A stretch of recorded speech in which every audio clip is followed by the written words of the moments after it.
শুভ দুপুর, সবাইকে আমন্ত্রণ জানাচ্ছি ব্যবসা বাণিজ্য আর অর্থনীতির সবশেষ সংবাদ নিয়ে আমাদের নিয়মিত আয়োজন বিজনেস আওয়ারে। সাথে আছি বাবু কামরুজ্জামান। দর্শক, রবি থেকে বৃহস্পতিবার দুপুর ঠিক একটায় প্রচার হচ্ছে আমাদের এই অনুষ্ঠান। গোটা আয়োজনে থাকছে দেশ বিদেশের ব্যবসা বাণিজ্যের সবশেষ খবর ছাড়াও খবরের বিশ্লেষণ। এছাড়াও জানাবো শেয়ার বাজার ও মুদ্রা বাজারের আপডেট সহ আন্তর্জাতিক বাণিজ্যের হালচাল। পোশাক কারখানায় যে অস্থিরতা তৈরির চেষ্টা হয়েছিল তাতে সরাসরি বাইরের ইন্ধন ছিল, যা মোকাবেলায় শ্রমিক মালিক সবাইকে ঐক্যবদ্ধ হয়ে কারখানা চালু রাখার আহ্বান জানিয়েছেন শ্রম ও কর্মসংস্থান সচিব AHM শফিকুজ্জামান। শনিবার শ্রম অধিকার ও পোশাক খাতে অস্থিরতা নিয়ে অনুষ্ঠিত ছায়া সংসদে এসব কথা বলেন তিনি। বলেন, পার্শ্ববর্তী দেশসহ প্রতিযোগী দেশগুলো পোশাক খাতে বিশৃঙ্খলা তৈরি করে বাজার দখলের চেষ্টা করছেন, যা প্রতিরোধে শ্রমিক মালিকদের আরও সতর্ক হতে হবে। দাবি করেন, শ্রমিক অসন্তোষ অনেকটাই দূর হয়েছে। এ সময় শ্রমিকদের কল্যাণে প্রায় 1000 কোটি টাকার যে ফান্ড রয়েছে তা রুগ্ন ব্যাংকে জমা রাখায় ফেরত পাওয়া নিয়ে অনিশ্চয়তার কথাও তুলে ধরেন তিনি। অনুষ্ঠানে ডিবেট ফর ডেমোক্রেসির চেয়ারম্যান হাসান আহমেদ চৌধুরী কিরণ পোশাক খাতের অস্থিরতা দূর করতে 10 দফা সুপারিশ তুলে ধরেন।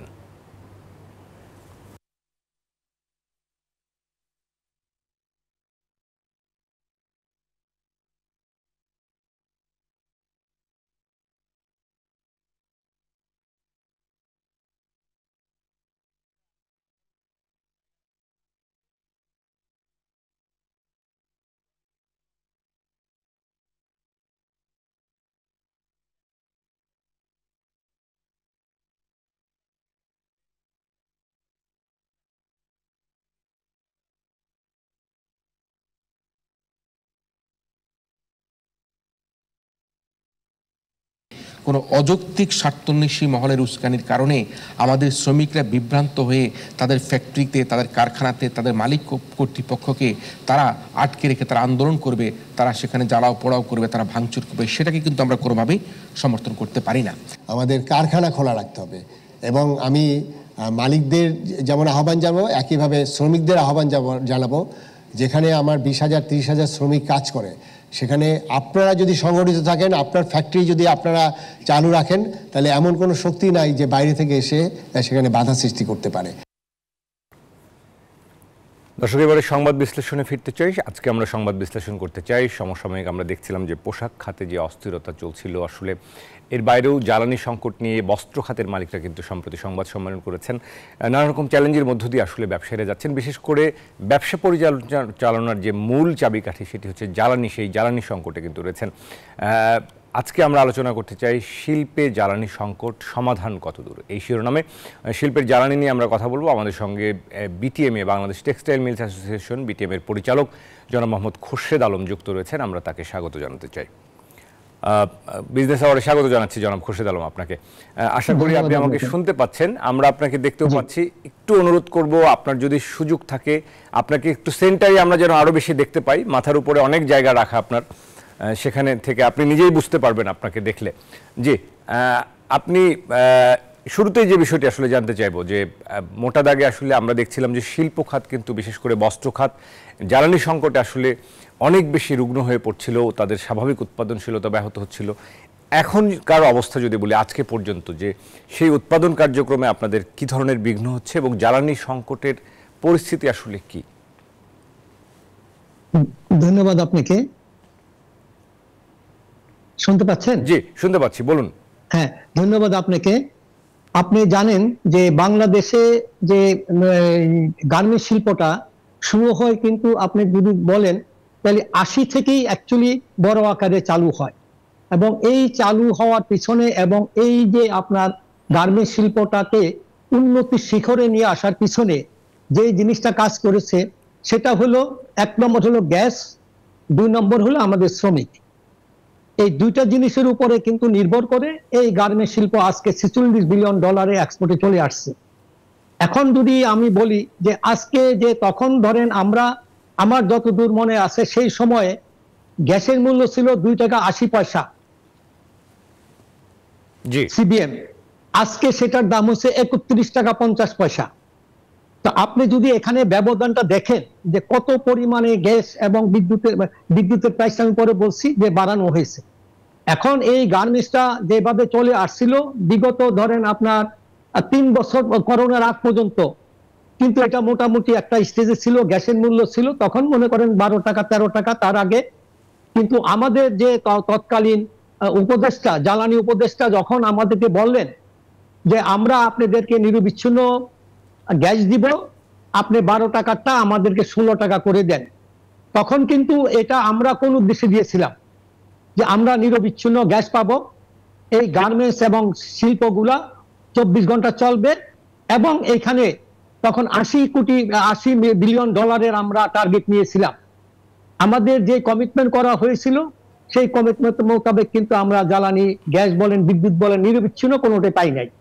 না পাওয়ার জন্য কিন্তু তারপরেও আমরা বহু কষ্ট করে যেভাবে নিয়ে আসছিলাম, ইদানিং আপনি দেখেন বলা হইলো যে 16 টাকা থেকে উইদাউট নোটিস আমাদের সঙ্গে কোনো আলোচনা না করে 31 টাকা 50 পয়সা। আপনি 16 টাকা থেকে 31 টাকা 50 পয়সা কত পার্সেন্ট আপনি হিসাব করেন। এই যে জিনিসটা বৃদ্ধি করা হলো, এখন আমাদের যে গার্মেন্টস বা টেক্সটাইল শিল্পে যে আমাদের অর্ডার নেওয়া হয়, আপনি এর ব্যাপারে ভালো জানেন যে অর্ডারটা কিন্তু আসে ধরেন 1 বছরের, 6 মাসের, 9 মাসের, এরকম। এটা কিন্তু এরকম না যে আপনি সকালে নিয়ে আসলেন কিনা শেষ, এটা কিন্তু বুকিং দেওয়া থাকে। আপনাকে এই জিনিসটা রেডি করতে হবে, বানাতে হবে, কাপড় বানাইতে হবে, সুতা বানাইতে হবে, আপনার মন মতো জিনিস তৈরি করতে সময় লাগে, এবং এটা কন্টিনিউয়াসলি চলে 3 মাস, 6 মাস, 1 বছর পর্যন্ত একই মাল তারা নিতে থাকে। এখন যদি আমার সঙ্গে যে তার সঙ্গে রেটটা ফিক্সেশন করা হয়েছে, আপনি একটু চিন্তা করবেন, ধরেন আপনার সঙ্গে আমি একটা বেডশিট $7 আমি বুকিং নিয়েছি, এটা আপনাকে 1 বছর দিব।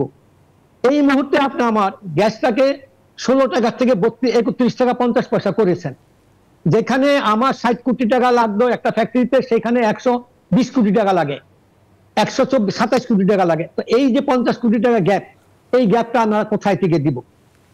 এটা তো ধরেন এখন আমি যদি বিদেশিকে বলি যে তুমি আমার রেটটা বাড়ায় দাও, সে কিন্তু আমার কাছ থেকে মালটা নিবে না।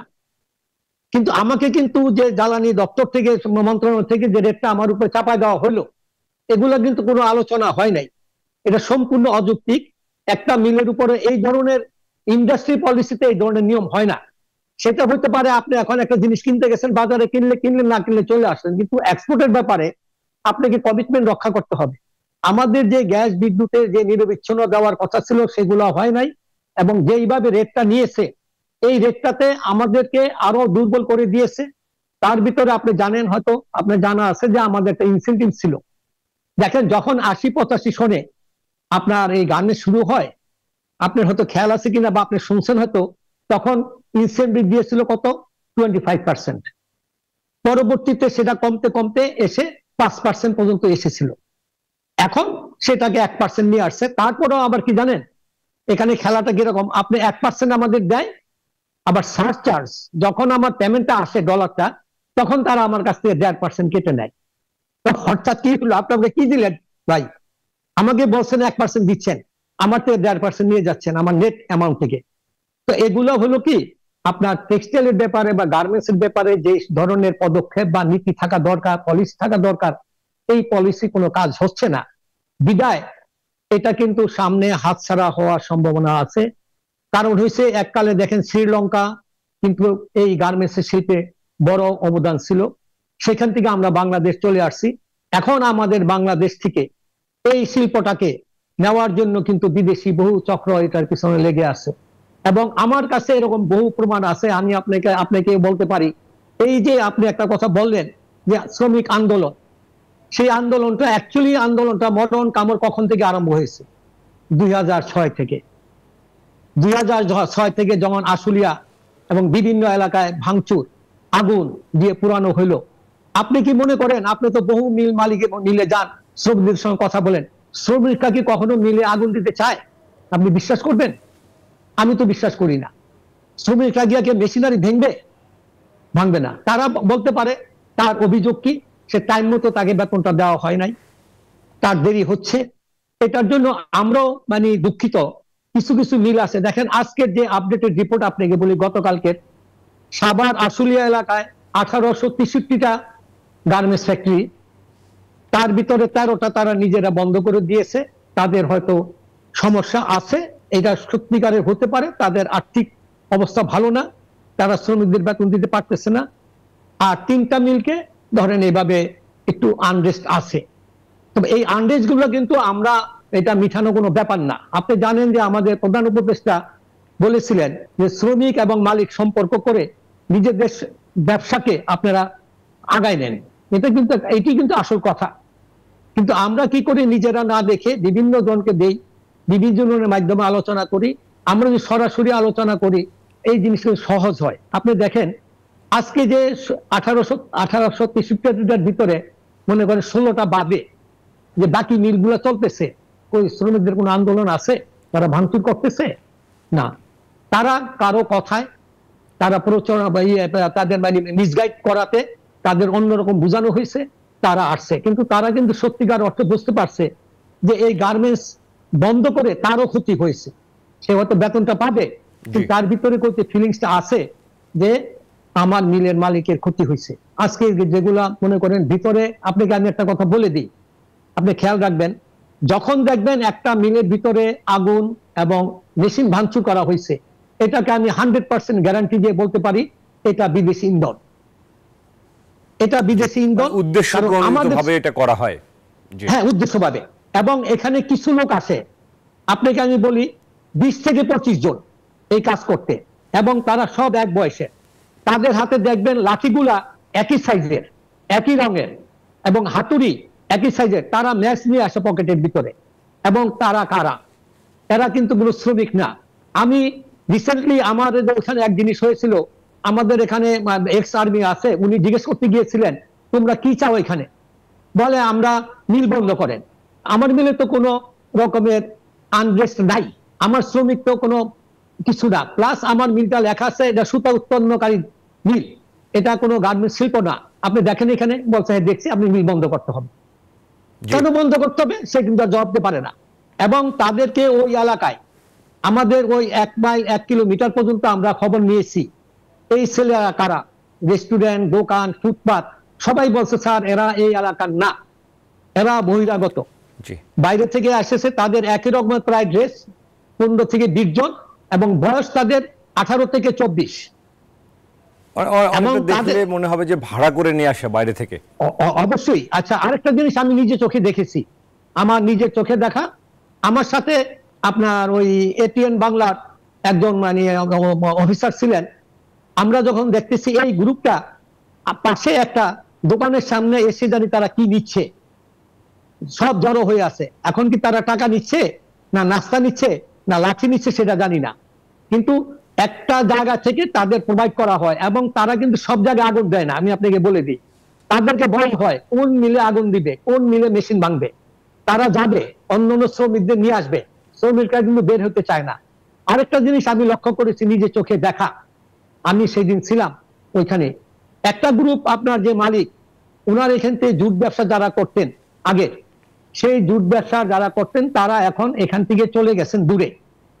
দূরে থাকার পরে আরেকটা গ্রুপ যারা আছেন, তারা এসে মালিককে বললেন যে ভাই এখানে তো গন্ডগোল হচ্ছে, তো আপনি মিলটা আমরা পাহারা দেই।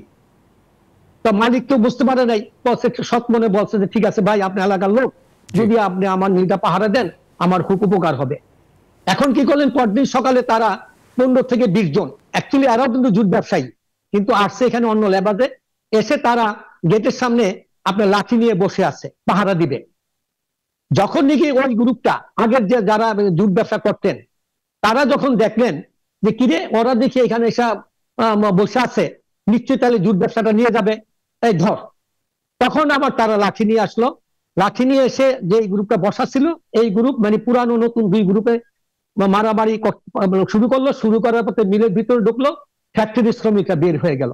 এটার ভিত্তিতে কিন্তু কোনো রকমের সমস্যা ছিল না, সুন্দরভাবে মিলটা চলতেছিল। শ্রমিকরা দেখলো যে এরকম গন্ডগোল হচ্ছে, আর শ্রমিকরা বুঝতে পারে নাই যে এখানে দুইটা গ্রুপ হচ্ছে। শ্রমিকরা মনে করেছে এরা সবাই বোধ একই গ্রুপের। তখন তারা বের হয়ে গেল। তখন মিলটা কি বলা হলো, মিলটা বন্ধ করে দেওয়া হলো। এখন আপনাদেরকে, আমাদেরকে ভবিষ্যতে দুইটা জিনিস করতে হবে, এটা আমার ব্যক্তিগত অভিজ্ঞতা থেকে বলছি। 1 নম্বর হলো এই যে জুট ব্যবসাটা, এইটা বিটিএম এ এরকম সিস্টেম করতে পারে কিনা যে কোনো ফ্যাক্টরিতে কোনো জুট বিক্রি হবে না। জুটটা তারা সেন্ট্রালি একটা গোডাউনে নিয়ে আসবে ভাড়া করে কোনো জায়গায়, এবং সেখানে আসবে পরবর্তীতে বিটিএম এর মাধ্যমে টেন্ডার করে সেগুলো বিক্রি করা হবে। মিলের ভিতরে এই ধরনের জুট ব্যবসায়ী যারা, তাদেরকে কোনো রকমের প্রশ্রয় দেওয়া যাবে না। জি, খোরশেদ আলম, আমরা আপনার কাছে আবারও আসবো, আমরা আরো আলোচনা করব, আপনি আমাদের সঙ্গে থাকুন। আমরা এই মুহূর্তে আমাদের একজন সহকর্মী আমাদের জন্য অপেক্ষা করছেন। আজকে পোল্ট্রি অ্যাসোসিয়েশন সেখানে সংবাদ সম্মেলন করেছেন, এখন মানববন্ধন করছেন, আমরা একটু সেখানকার খবর জেনে আসবো। দর্শক, আমরা কথা বলছি শিল্পে জ্বালানি সংকট সমাধান কতদূর। বাংলাদেশ পোল্ট্রি অ্যাসোসিয়েশন আজকে কিন্তু সংবাদ সম্মেলন করছেন তাদের বিভিন্ন দাবি দাওয়া নিয়ে। সংবাদ সম্মেলনের পরে এই মুহূর্তে মানববন্ধন করছেন। আমাদের সহকর্মী মুরসালিন জুনায়েদ সেখানে রয়েছেন, আমরা তার কাছ থেকে সেখানকার সবশেষ পরিস্থিতি জানবো। মুরসালিন, আশা করি আমাকে শুনতে পাচ্ছেন। আমরা জানি যে মুরগি ডিমের দাম নির্ধারণ নিয়ে যে প্রতিবাদ, এবং আজকে আমরা দেখতে পাচ্ছি আপনার পেছনে ব্যানার নিয়ে দাঁড়িয়ে গেছেন, তারা মানববন্ধনও করছেন। সংবাদ সম্মেলনে আসলে কোন বিষয়গুলো তারা তুলে ধরলেন, তাদের মূল দাবির জায়গাগুলো কি, এবং মানববন্ধন কেন করছেন সেটি আমাদেরকে একটু জানাবেন।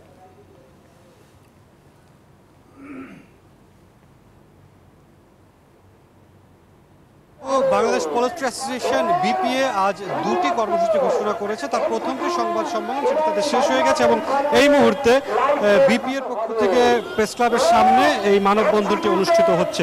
মূলত সংবাদ সম্মেলনে বিপিএ যে বিষয়টি জানিয়েছে সংবাদ মাধ্যমকে, যে এখন পর্যন্ত তাদের প্রথম কথাটি ছিল অন্তর্বর্তীকালীন সরকার ক্ষমতা আসার দায়িত্ব নেওয়ার কিছুদিন পরই যে ডিম এবং মুরগির দামটি তারা নির্ধারণ করে দিয়েছেন, সেই বিষয়ে বিপিএ তাদের একটি যে সমালোচনামূলক অবস্থান সেটি তারা জানিয়েছে। তারা বলছে যে ওই দামটি নির্ধারণ করা হয়েছে শুধুমাত্র কর্পোরেট যে 7 জন বড় উদ্যোক্তা রয়েছেন তাদেরকে সাথে নিয়ে, এখানে প্রান্তিক পর্যায়ের যে খামারিরা রয়েছে সেখানে তাদের কোনো অংশগ্রহণ ছিল না।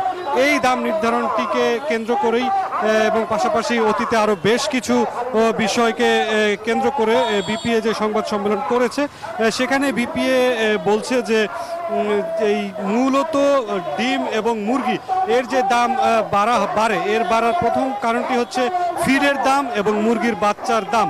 এই দুটো সবসময় ওঠানামা করে এবং কখনো নির্ধারিত নয়। এই কারণেই মূলত ডিম এবং যে মুরগি বাজারে কেনা হয় সেগুলোর যে গ্রাহক তাদের কাছ থেকে উচ্চ দাম নেওয়া হয়। এই দুটোর দাম তারা বলছেন যে আগে ফিড এবং মুরগির বাচ্চা এই দুটোর দাম আগে ঠিক করতে হবে, তারপর মূলত যে বাজারে গ্রাহকরা যেই ডিম এবং মুরগি কেনেন সেই জায়গাগুলোতে আসতে হবে। পাশাপাশি তারা বেশ কিছু অভিযোগ করেছেন যে বাণিজ্য মন্ত্রণালয়ের যে সূত্র ধরে, যে সেখানে তারা বলেছেন যে সবশেষ যেই তথ্যটি দেখা গিয়েছে যে বাংলাদেশে এই যে পোল্ট্রি ফিডের উৎপাদনের প্রধান যে উপকরণ ভুট্টা, এই ভুট্টার যে চাহিদা সেটি এই ফিড যে অ্যাসোসিয়েশন রয়েছে তাদের চাহিদা 65 লাখ টন, কিন্তু সর্বশেষ বছরে এই ভুট্টা উৎপাদন হয়েছে 67 থেকে 72 লাখ টন। এবং এর বিপরীতে যে বাণিজ্য মন্ত্রণালয় যেটি জানিয়েছে, বাণিজ্য মন্ত্রণালয়ের সূত্র ধরে বিপিএ জানিয়েছে যে সবশেষ বছরে এই ফিডের 92% যে কাঁচামাল সেটি বাংলাদেশে উৎপাদিত হয়। সবকিছু মিলে এই বিপিএর যে সংবাদ সম্মেলনটি ছিল, তারপরে তারা আসলে এই মানববন্ধনটি করেছেন। বাবু মুরসালিন, আমাকে একটু কর্পোরেটদের বিরুদ্ধে তাদের অভিযোগগুলো কি সেটা একটু বলবেন কিনা?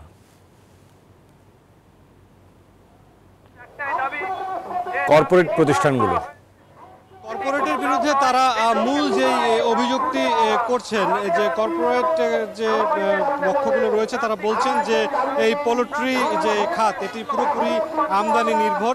এটিকে বিপিএ বলছেন পুরোপুরি মিথ্যাচার। কেননা বাণিজ্য মন্ত্রণালয়, প্রাণী সম্পদ অধিদপ্তর সকলের সাথে কথা বলে বিপিএ যেই তথ্যগুলো জানিয়েছে গণমাধ্যমকে, যে 92% কাঁচামাল অর্থাৎ ফিড উৎপাদন করতে, তৈরি করতে যেই প্রয়োজন, সেই 92% কাঁচামালই বাংলাদেশে উৎপন্ন হয়। এবং যে ভুট্টার চাহিদা, সেই ভুট্টার চাহিদার শতভাগ বাংলাদেশে উৎপাদিত হয়। সব কিছু মিলে যেই কর্পোরেটরা বলছেন যে পুরোটাই আমদানি নির্ভর এই পোল্ট্রি খাত, সেটিকে তারা মিথ্যাচার হিসেবে দাবি করছেন। এবং কর্পোরেটের যে বিভিন্ন ধরনের কারসাজি রয়েছে তার বিরুদ্ধে সরকারকে সোচ্চার হওয়ার জন্য তারা দাবি জানিয়েছেন। আরেকটি বিশেষ যে দাবি জানিয়েছেন বাবু, আগামী 15 দিনের মধ্যে ফিড, মুরগির বাচ্চার দাম, বাজারে প্রাপ্ত ডিম এবং মুরগি এগুলোর দাম যদি নির্ধারণ করে দেয়া না হয় পুনর্বিবেচনা করা না হয় তাহলে 15 দিন পর কিন্তু প্রান্তিক খামারিরা ধীরে ধীরে তাদের খামারগুলো বন্ধ করে দিবেন। বাবু,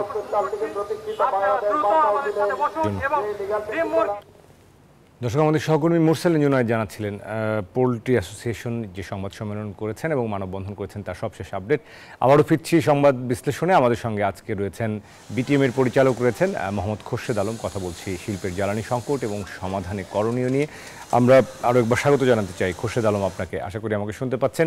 খোরশেদ আলম, আমরা যে আলোচনায় ছিলাম সেখান থেকে যদি আবারও শুরু করি, যে আপনি অনেকগুলো অস্থিরতার কথা বলছিলেন। পোশাক খাতে অস্থিরতা রয়েছে, গ্যাসের সংকট রয়েছে, সেখানে এখন সমাধানের পথ সরকার, আসলে অন্তর্বর্তীকালীন সরকার দায়িত্ব নেওয়ার পর একটা একেবারেই অগোছালো একটি বলা যায় রাষ্ট্রের দায়িত্ব তারা নিয়েছেন, মেরামতের কাজ করছেন। সেখান থেকে আসলে আপনাদের সাজেশনের জায়গা কি, যে এখান থেকে আমাদের উৎপাদনের চাকা তো সচল রাখতে হবে, সেটি না হলে তো অর্থনীতি বাঁচবে না। সেই জায়গায় আমরা আসলে আর কীভাবে এটিকে আরেকটু সহনীয় মাত্রায় আনতে পারি, গ্যাসের সরবরাহ বা জ্বালানির সরবরাহ কীভাবে বাড়াতে পারি এবং উৎপাদনটা স্বাভাবিক রাখতে পারি? ধন্যবাদ আপনাকে। আপনার সঙ্গে আমি একমত। আপনি যে কথা বলেছেন যে এখন যে আপনার উপদেষ্টারা আছেন তারা দেশকে মেরামত করতেছেন। আপনি জানেন যে দেশের যে অবস্থা ছিল বা যেভাবে আমাদের রন্ধে রন্ধে দুর্নীতি ছিল, এগুলা কিন্তু একদিনে আপনার নির্মূল করা যাবে না, এগুলো একটু সময় লাগবে। কিন্তু আমাদের কিছু সমস্যা এখানে দেখা দিচ্ছে। দেখেন, ভালো কাজ করতে গেলেও মানুষ অনেক সময় সন্তুষ্ট হয় না, কারণ তাদের নিজস্ব হয়তো স্বার্থে ব্যাঘাত হয়। তো এখন আমি আপনাকে বলবো যে দুটা কথা আমি বলবো। এক নম্বর হলো, যদি আপনি এই দেশের বাংলাদেশের যদি কর্মসংস্থান চান, বেকার সমস্যা থেকে যদি কর্মসংস্থান করতে চান, তাহলে আপনাকে শিল্পকে অগ্রাধিকার দিতে হবে। এখানে কোনো কম্প্রোমাইজ নাই। আপনি খান না খান, আপনার এই লোক, এত লোক, 2 কোটি লোক কর্মসংস্থানে আছে যারা চাকরি করে বিভিন্ন ইয়েতে সেক্টরে, ধরেন গার্মেন্টসে আছে হয়তো 50 লক্ষ বা বিভিন্ন জায়গায়, যাই হোক। তা এদের যদি আপনি চান যে এদের কর্মসংস্থান ঠিক থাকুক, তাইলে আপনাকে শিল্প বাঁচাইতে হবে আগে। এখন শিল্প বাঁচাইতে গেলে কি করবেন? শিল্পের প্রধান যে খাদ্য, শিল্পের প্রধান মানুষের যেমন হার্ট, শিল্পের প্রধান হচ্ছে আপনি গ্যাস, বিদ্যুৎ, জ্বালানি। এখন এখানে কোনো কম্প্রোমাইজ করার মতো নাই। এখানে কোটি কোটি ডলার এখানে বিনিয়োগ করা আছে। এই গ্যাস বিদ্যুতের জন্য বহু মিল, আপনি জানেন কিনা, 25% থেকে 30% মেশিন, নতুন মেশিন 2 বছর 2.5 বছর যাবত বসে আছে, এই গ্যাস লাইনের জন্য চালাতে পারতেছে না। তাদের আপনার ব্যাংকের ইন্টারেস্ট সহ এবং যে কারেন্সি ডিভ্যালুয়েশন হয়েছে 84 টাকা থেকে 125 টাকা, এই 35% এই ডিভ্যালু হয়ে গেছে। এখন এই মিলগুলো বাঁচবে কিভাবে? আমার মানে অনুরোধ উপদেষ্টাদের কাছে, আপনারা যদি টেক্সটাইল শিল্প, সর্বপ্রথম আপনি চিন্তা করবেন যে আপনি কি কর্মসংস্থানে করতে রাজি আছেন কিনা। যদি রাজি থাকেন, আপনাকে আসতে হবে শিল্পের দিকে। কোন শিল্পে যাবেন? যেই শিল্পগুলো আপনার ফরেন কারেন্সি ইনকাম হচ্ছে এবং এই ক্ষেত্রে আমাদের নারী শ্রমিক বেশি। তার জন্য টেক্সটাইল এবং গার্মেন্টস, এই দুইটার জন্য আপনি জ্বালানি এবং বিদ্যুৎ, নিরবিচ্ছিন্ন বিদ্যুৎ। আপনি যে এখন বর্তমানে যে এলএনজির যে রেট আছে ইন্টারন্যাশনাল মার্কেটে, এখন যদি আপনি আনেন, সেটা আনার পরে আপনি দেখবেন এখন আমাদের যে 31 টাকা 50 পয়সা আছে, আমরা হিসাব করে দেখেছি এটা আপনি 16 টাকায় দিতে পারেন। কিন্তু আপনারা 14 টাকা 87 পয়সায় দিচ্ছেন। যারা পাওয়ার উৎপন্ন করে, তারা পাওয়ার উৎপন্ন না করে আপনাদের কাছ থেকে যে কি বলে ওইটাকে একটা টাকা নিয়ে যাচ্ছে, প্রোডাকশন না দিয়েও কোটি কোটি টাকা নিয়ে যাচ্ছে। তাদের জন্য আপনারা সস্তা করে দিয়েছেন। আর আমরা যারা টেক্সটাইল গার্মেন্টস, যারা আমরা বিদেশ থেকে আপনার ফরেন কারেন্সি আনতেছি, আমাদের এখানে একটা বৈষম্য বিরোধী কাজ করে রাখছেন। 14 টাকা 87 পয়সা থেকে 31 টাকা 50 পয়সা। তো আমরা আমাদের বর্তমান উপদেষ্টাদের কাছে আমাদের অনুরোধ, আপনারা ভীষণভাবে গভীরভাবে চিন্তা করেন যে আমাদের যে এখানে কর্মসংস্থান এবং টেক্সটাইলকে বাঁচানোর জন্য সর্বপ্রথম বিদ্যুৎ এবং গ্যাসের মূল্য এবং সরবরাহ আমাদের করতে হবে। এবং নতুন নতুন লাইন আপাতত না দিয়ে পুরানো এক্সিস্টিং যেসব বিলগুলা চলতেছে না গ্যাসের জন্য, 30% মিল চলে, 70% বন্ধ, 60% চলে, 40% বন্ধ, এইগুলার উপরে আপনি মনিটরিং করে এগুলোকে নিরবিচ্ছিন্ন করে আপনার উৎপাদন বাড়বে, আপনার রাজস্ব বাড়বে, আপনার ফরেন কারেন্সি বাড়বে। এইখানে যদি এই নীতিতে যদি আপনারা অবিচল না হন এবং সঠিকভাবে পদ্ধতি না গ্রহণ করেন, এই শিল্প ধ্বংসের মুখে চলে যাবে। কর্মসংস্থান যে আছে এরা বেকার হয়ে যাবে। বেকার হয়ে গেলে দেশে অশান্তি দেখা দিবে, এই জিনিসটা আপনাদের মাথায় রাখতে হবে। দ্বিতীয়ত হলো যে আমি যেটা বলছি এটা তো হলো এটা লাগবে আপনার, এটা মানুষের হার্ট। এখন আপনি অঙ্গ প্রত্যঙ্গ বলেন, যেটা আমি একটু আগে বললাম যে ইয়ের ব্যাপারে, এই কি বলে এই ওয়েস্টেজের ব্যাপারে, যেটা জুট, এই জুটটা কিন্তু এটা হলো আমার একটা মানুষ, আমার একটা হার্ট আছে, জুটটা হলো আমার শরীরের একটা ক্যান্সার। এই ক্যান্সারকে আপনি কিভাবে সরাবেন, এটার জন্য আপনাকে নীতি নির্ধারণ করতে হবে। আমি জানি না সময় হবে কিনা, 1 মিনিট সময় দিলে আমি বলতে পারি আমার অভিজ্ঞতা। আমি 1987 সনে নারায়ণগঞ্জের শ্মশানগা একটা আমাদের বিসিকের এরিয়াতে আমি সেখানে একটা নিট ফ্যাব্রিক্সের কাপড়, গেঞ্জির কাপড় যেটা বলে নিট গার্মেন্টস, এবং ওইটার ফিনিশিং এর ড্যাশ টেক্সটাইল প্রসেসিং এবং অ্যাকুরেট ফ্যাশন নামে 2টা প্রজেক্ট ওখানে করেছি। করার পরে আমি ওখানে প্রায় আমি যাওয়া আসা করি। ওখানে আমি কিন্তু সেই 87-88 সনের কথা বলতেছি। আপনার একটা স্লিপ নিয়ে আসে, স্লিপটার উপরে কি লেখা, কাগজের উপরে টোকেন উপরে লেখা গ্রুপ এ। আচ্ছা, গ্রুপ এ জিজ্ঞেস করলাম ভাই এটা কি, বলে এটা আমাদের যে এলাকার যিনি এমপি সাহেব আছেন বা যারা নেতা আছেন ওনারা দিয়েছেন। গ্রুপ এ হলো এই শ্মশানগাঁয়ের এই এলাকাটা, এখান থেকে যত ওয়েস্টেজ হয় আমাকে দিতে হবে। আচ্ছা ঠিক আছে ভাই, আপনি কত দাম দিবেন? এটার দাম তো আছে মনে করেন 42 টাকা, আপনি কত দিবেন? বলে আমি দিব আপনাকে 28 টাকা। আমি বললাম অনেক কম। আচ্ছা ঠিক আছে, একটু নেগোশিয়েট করেন। তো একদিন আমি গেলাম, আপনার সময় আছে জানি না, একদিন আমি চলে গেলাম। আমরা সেই দিকে 1-2 মিনিট আর 1-2 মিনিটের মধ্যে আমি শেষ করে দিচ্ছি। একদিন আমি নিজে গেলাম, মাল ডেলিভারি দিচ্ছে, তখন দেখি যে মানে আপনার যেটা কাপড়ের রোল, পুরো রোলটা নিয়ে যাচ্ছে ওয়েস্টেজের সাথে। আমি তখন বাধা দিলাম যে আপনি এটা নিচ্ছেন কেন? বলে এটা তো ভিতরে ডিফেক্ট আছে। আমার কাপড় ভালো, আমি এটা গার্মেন্টস ফ্যাক্টরিতে দিব, সে বলতেছে এটা ডিফেক্ট আছে। এখন যদি আমি কথা বলতে যাই তাহলে আমার কি করতে হবে? তারা এসে আমাকে মারধর করবে, আমাকে আটকাবে, এবং যেহেতু তাদের গডফাদার আছে একজন, সে বলে দিছে আমি ওখানে বাঁচতে পারবো না। আমি দুঃখের সাথে বলি, আমি কখনো মুখ খুলি নাই, আজকে বলি সেই মিল ফ্যাক্টরি আমি ওই অবস্থায় অর্ধেক দামে দিয়ে আসছি। এখনো আমি টাকা পাই নাই, 87 সন থেকে আমি টাকা চাইও নাই, আমার দান বেঁচে চলে আসছি। তো এই ধরনের যারা এই যে আপনার যারা জুট ব্যবসা করে, এরা কিন্তু বড় ধরনের আপনার যে কোনো সময় আপনাকে এগুলা করবে, ভালো ভালো মাল নিয়ে যাবে ওয়েস্টেজের বদলে। এগুলো আমার কাছে বহু রিপোর্ট আছে, এরকম আরো বহু দিতে পারবো। এই জন্য আমি বলবো জুট ব্যবসা বন্ধ করার জন্য নতুন একটা পলিসি করতে হবে।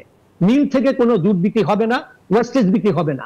ওয়েস্টেজ সেন্ট্রাল গোডাউনের জন্য সরকার জায়গা দিবে, সেইখানে বিজিএম এর আন্ডারে, বিকেএম এর আন্ডারে টেন্ডারের মাধ্যমে, ওপেন টেন্ডারের মাধ্যমে বিক্রি হবে, এবং সেইখান থেকে সে মিল মালিকগণ ওই অনুসারে তার টাকা পাবে।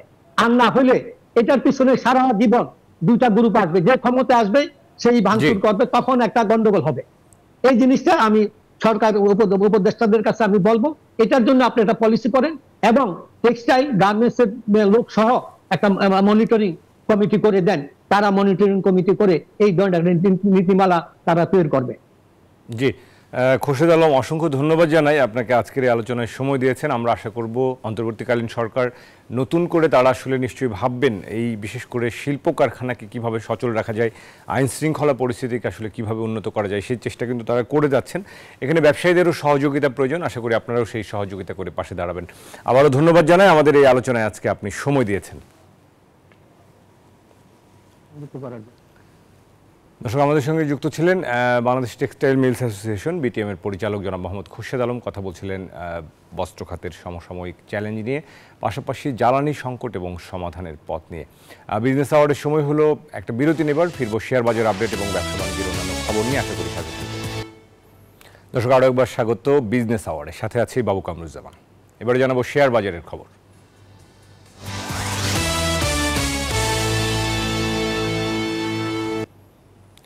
দর্শক, সপ্তাহের প্রথম কার্যদিবস রোববার, আজকে আমরা দেখতে পাচ্ছি সবগুলো সূচকের ঊর্ধ্বমুখী প্রবণতার মধ্য দিয়ে কিন্তু লেনদেন চলছিল। আমরা দেখে নেব ঢাকা স্টক এক্সচেঞ্জের ওয়েবসাইট থেকে এই মুহূর্তে সবশেষ পরিস্থিতি। আমরা যদি তাকাই, আজকের যেটি বলছিলাম যে প্রধান সূচক ডিএসইএক্স, সেটি কিন্তু বেশ খানিকটা বেড়েছে। আমরা দেখতে পাচ্ছি এরই মধ্যেই বেলা 1:30 নাগাদ সবশেষ যে হালনাগাদ, সেখানে দেখতে পাচ্ছি যে 30 পয়েন্ট বেড়েছে ডিএসইর প্রধান সূচক ডিএসইএক্স। 30 পয়েন্ট বেড়ে অবস্থান করছে 5765 পয়েন্টে, এবং সরিয়া সূচক যেটি, সেটিও কিন্তু 11 পয়েন্ট বেড়েছে, 11.90 পয়েন্ট প্রায় 12 পয়েন্ট বেড়ে অবস্থান করছে 1269 পয়েন্টে, এবং বাছাই করা কোম্পানি নিয়ে গঠিত যে DS30 সূচক সেটিও 1.85 পয়েন্ট বেড়ে অবস্থান করছে 2108 পয়েন্টে। সব মিলিয়ে লেনদেন আজকে 480 কোটি টাকার বেশি এখন পর্যন্ত হয়েছে, প্রায় 481 কোটি টাকার মতো লেনদেন এখন পর্যন্ত হয়েছে, এবং হাত বদল হওয়া যে শেয়ার মিউচুয়াল ফান্ড ইউনিট সেখানে আমরা দেখতে পাচ্ছি 164টি আজকে দাম বাড়ার তালিকায় নাম লিখিয়েছে, 173টি দাম কমেছে এবং অপরিবর্তিত রয়েছে 62টি শেয়ার ও মিউচুয়াল ফান্ড ইউনিটের।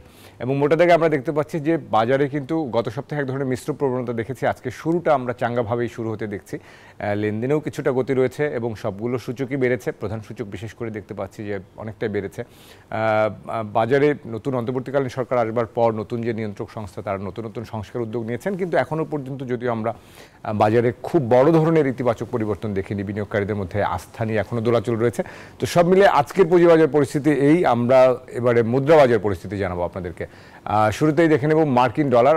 সোনালী ব্যাংকের সূত্র ধরে যদি জানায় 119 টাকায় কেনা হচ্ছে সোনালী ব্যাংকে, 120 টাকায় সেটি বিক্রি করা হচ্ছে। খোলা বাজারে যা আরও কিছুটা বেশি, ইউরো 127 টাকায় কেনা হচ্ছে, 132 টাকায় বিক্রি হচ্ছে। পাউন্ড রয়েছে 146 টাকা ক্রয় মূল্য, 152 টাকা বিক্রি মূল্য। চীনা ইউয়ান 15 টাকায় কেনা হচ্ছে, 17 টাকায় বিক্রি করা হচ্ছে। সৌদি রিয়াল 30 টাকা 20 পয়সা ক্রয় মূল্য, বিক্রি মূল্য 31 টাকা 80 পয়সা, এবং ভারতীয় রুপি 1 টাকা 35 পয়সা ক্রয় মূল্য, 1 টাকা 45 পয়সা বিক্রি মূল্য। এই হচ্ছে আজকের প্রধান মুদ্রার বিনিময় মূল্য। এবারে স্বর্ণের দাম। আমরা জানি যে স্বর্ণের দাম রেকর্ড ছুঁয়েছে, একের পর এক আমরা দেখতে পাচ্ছি যে বাড়ছেই। 22 ক্যারেটের সব থেকে ভালো মানের স্বর্ণ 1,30,000 ছিল, যেটি এখন কিন্তু আমরা দেখতে পাচ্ছি 1,33,000 টাকা ভরি। 1 গ্রাম স্বর্ণের দাম 11,407 টাকা এখন। 21 ক্যারেটের স্বর্ণের দাম প্রতি ভরি 1,26,000, প্রায় 1,27,000 টাকা। 18 ক্যারেটের স্বর্ণের দাম পড়বে 1,08,860 টাকা, এবং সনাতন যে স্বর্ণ রয়েছে সেটিও এখন 90,000-এর কাছাকাছি, 89,217 টাকা প্রতি ভরি। এরপর রূপার দাম দেখে নেব। রূপার বাজার অপরিবর্তিত রয়েছে। 22 ক্যারেটের সব থেকে ভালো মানের রূপা 2,098 টাকা প্রতি ভরি। 21 ক্যারেটের রূপা 2,005 টাকা। 18 ক্যারেটের রূপা 1,714 টাকা। সনাতন রূপা 1,282 টাকা, এবং এক ভরি সমান আমরা 11.664 গ্রাম হিসেবে কিন্তু এখানে দাম দেখানো রয়েছে। দর্শক, এই ছিল আমাদের কাছে স্বর্ণ, মুদ্রা, রূপার বাজারের আপডেট, সবশেষ দরদাম। বিজনেস আওয়ারের সময় হলো আরও একটা বিরতি নিবার, ফিরব দেশ ও বিশ্ব বাণিজ্যের খবর নিয়ে। সাথে থাকুন। আরও একবার স্বাগত জানাচ্ছি বিজনেস আওয়ারে। এবারে জনপদের শিল্প ও বাণিজ্যের খবর।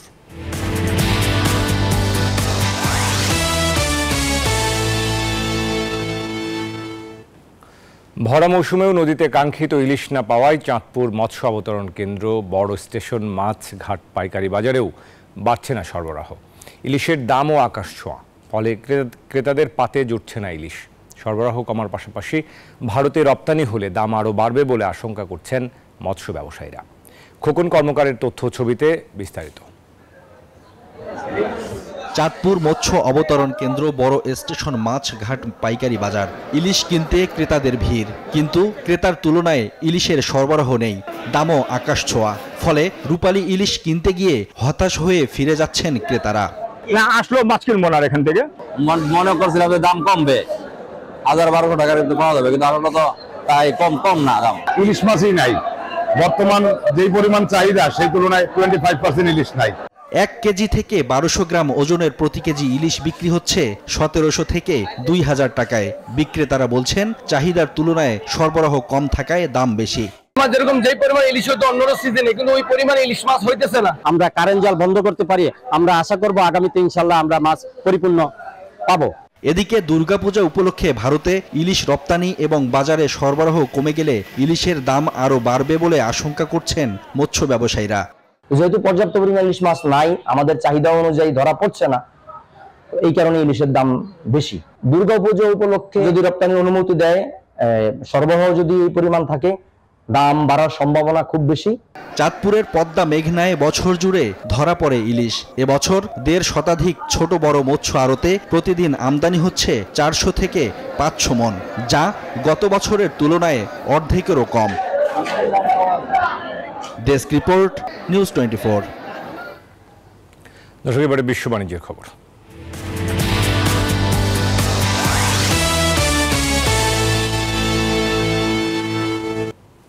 রেকর্ড পরিমাণ বেড়েছে যুক্তরাজ্যের জাতীয় ঋণ।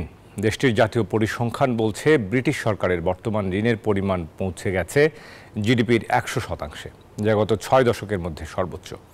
ওএনএস-এর এক প্রতিবেদনে বলা হয়, আগস্টে যুক্তরাজ্য সরকারের ঋণের পরিমাণ বেড়েছে 1,370 কোটি পাউন্ড বা 1,820 কোটি ডলার, যা দেশটির বার্ষিক উৎপাদনের সমান।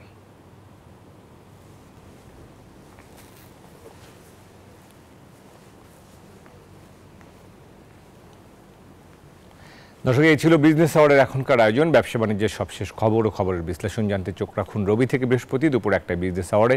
এছাড়াও রাত 9টায় সংবাদে বিজনেস এক্সপ্রেস দেখার আমন্ত্রণ জানিয়ে এখানে শেষ করছি। সাথে থাকার জন্য সবাইকে ধন্যবাদ।